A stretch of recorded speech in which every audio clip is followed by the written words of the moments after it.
Hello students, आज हम लोग पढ़ेंगे द्विघात समीकरण का उपयोग करना। द्विघात समीकरण को वर्ग समीकरण भी कहते हैं। अभी तक आप लोग जान चुके हैं। अब इसको कैसे यूज करते हैं इसके लिए आते हैं हम लोग पेज नंबर 85 प्रश्नावली 2। इसका 6वां प्रश्न पढ़ लेते हैं।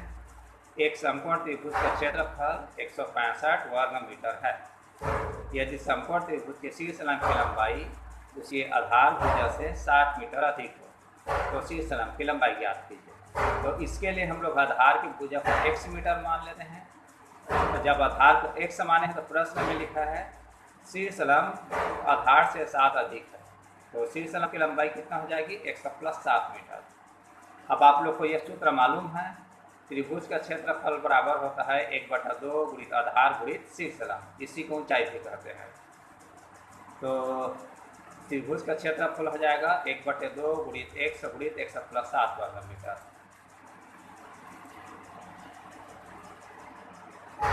अब प्रश्न में हम लोग को दे दिया है कि त्रिभुज का क्षेत्रफल 165 वर्ग मीटर है। हम लोग इतना गणना किए हैं तो दोनों मान बराबर होना चाहिए। अब यहाँ पर हम लोग 2 को पक्षांतर करेंगे तो और x और 100 को गुणा करेंगे 100 का वर्ग, 100 और 7 का गुणा करेंगे 7x। अब ये 2 को पक्षांतर किया है तो 165 गुणित 2, वहाँ पर 165 और 2 का गुणा करेंगे 330। 330 को हम लोग पक्षांतर करेंगे तो इसको हम लोग दाएं पक्ष से बाएं पक्ष में लाए हैं। पहले प्लस थी, पक्षांतर के बाद हो जाएगी माइनस। अगले लाइन में हम लोग प्रथम पद अंतिम पद को जय पद में लिखेंगे। बीच वाला पद 7x है, इसको हम लोग लिख सकते हैं 22x - 15। अब यहाँ हम लोग का समीकरण का बायां पक्ष 4 पदों का हो गया। पहला पद, दूसरा पद, तीसरा पद, चौथा पद। तो पहले और दूसरे पद को एक ग्रुप में रखेंगे और तीसरे और चौथे को दूसरे ग्रुप में। यहाँ पर ब्रैकेट से पहले माइनस आ रही है, चिन्ह को परिवर्तित करके लिखेंगे। अब यहाँ से हम लोग 100 को कॉमन निकालेंगे तो 100 + 22। अब यहाँ से भी हम लोग को 100 कॉमन जो भी कॉमन निकलेगी निकालेंगे तो 330 को हम लोग क्या लिख सकते हैं 15 गुणित 22। अब यहाँ से देखने से क्लियर हो जा रहा है कि 15 कॉमन है, तो इसको हम लोग कॉमन लेकर लिख लेते हैं तो यह हो जाएगा 100 + 22। अब 100 + 22 यहाँ पर भी है, यहाँ पर भी है। ये फिर से इसको घनिष्ठ ले लेते हैं। अब दूसरे ब्रैकेट में जो घनिष्ठ नहीं है 100 और ये -15, ये कॉमन नहीं है, दूसरे ब्रैकेट में लिखेंगे। अब यहाँ पर दो बहुपदों का गुणनफल 0 है, तब उस स्थिति में या तो पहले बहुपद का मान 0 होगा या फिर दूसरे बहुपद का मान 0 होगा। अब यहाँ पर +22 को पक्षांतर करेंगे तो ये हो जाएगी -22 और यहाँ ये क्या है ऋणात्मक में है, x का मान ऋणात्मक में है, इस उत्तर को हम लोग अस्वीकृत कर देंगे। यहाँ पर -15 को पक्षांतर करेंगे तो हम लोग को x का मान निकल जाएगी 15। इस उत्तर को स्वीकृत करेंगे। हम लोग को निकल आया x क्या है आधार की भुजा की लंबाई 15 मीटर है। हम लोग को शीर्ष लंब पूछा है तो शीर्ष लंब आधार से 7 अधिक है तो 15 + 7 किए हैं, जोड़ते हैं तो 22 मीटर। यही हम लोग को पता है। अब आते हैं हम लोग 7वें प्रश्न पर।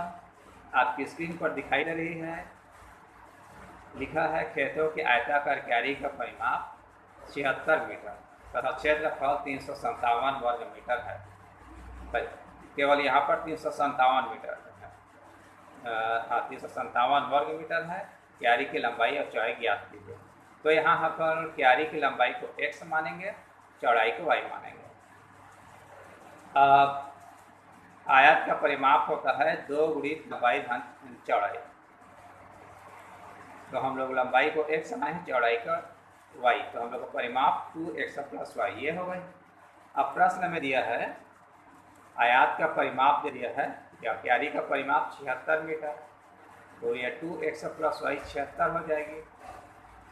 ये अपना समीकरण बन गया। अब इसमें से हम लोग 2 को पक्षांतर करेंगे तो हम लोग को मिलेगी x + y = 76/2। यहाँ 76 को 2 से भाग देंगे तो हम लोग को मिल जाएगी 38।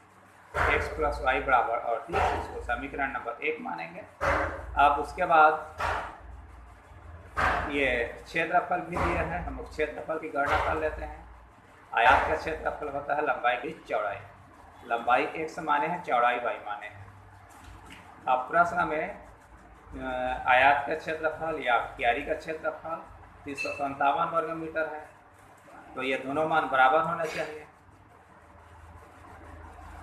तो हम लोग जो गणना किए हैं एक्स वाई खेत का क्षेत्रफल या आयत का क्षेत्रफल एक्स वाई गणना किए हैं। अब प्रश्न में दिया है 357, तो दोनों मान बराबर होना चाहिए। अब यहाँ से हम लोग x को पक्षांतर कर देते हैं, तो y बराबर 357/x। इसी को हम लोग समीकरण नंबर 2 मान लेते हैं। अभी समीकरण 2 से y का मान हम लोग समीकरण 1 में रख देते हैं। समीकरण 1 ये आपकी स्क्रीन पर दिखाई दे रहा है, x + y बराबर 38 है। तो और समीकरण 2 में y का मान 357/x है, तो y की जगह 357/x लिख देते हैं। अब यहाँ पर हम लोग x का लघुत्तम लेंगे, x और x का गुणा होकर x का वर्ग और बाकी जो का त्यों है। अब इस x को हम लोग पक्षांतर करेंगे, तो हम लोग को मिलेगी x का वर्ग + 357 बराबर 38x। अब ये प्लस 38x है, पक्षांतर के बाद हो जाएगी माइनस 38x। अब यहाँ पर हम लोग 357 अचर वाला पद है, इसको लास्ट में लिखेंगे इस तरह से। देख लीजिए आपकी स्क्रीन पर 38x को बीच में लिखेंगे, 357 लास्ट में।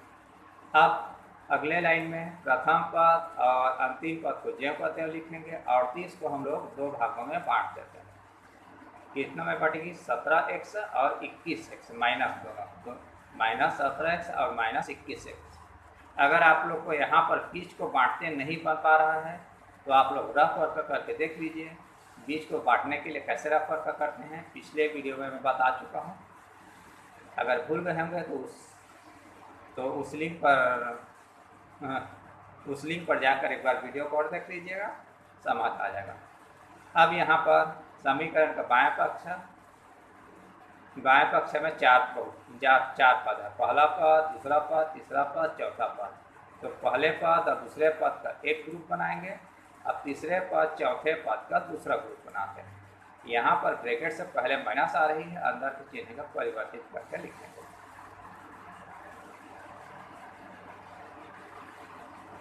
अब यहाँ से x कॉमन निकल जाएगी, इसको लिख लेते हैं।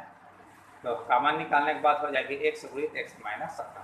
अब यहाँ से भी हम लोग को कॉमन निकालना है, तो यहाँ पर देख लीजिए 357 को क्या लिख सकते हैं? 21 × 17। 21 यहाँ भी है, यहाँ भी है, तो ये हो जाएगी कॉमन। तो कॉमन निकालने के बाद क्या हो जाएगा? 21 × x - 17। अब x - 17 यहाँ पर भी है और यहाँ पर भी है, तो इसको हम लोग कॉमन ले सकते हैं। तो लिख लेते हैं x - 17 और जो कॉमन नहीं है दूसरे ब्रैकेट में x - 21 दूसरे ब्रैकेट में लिखें।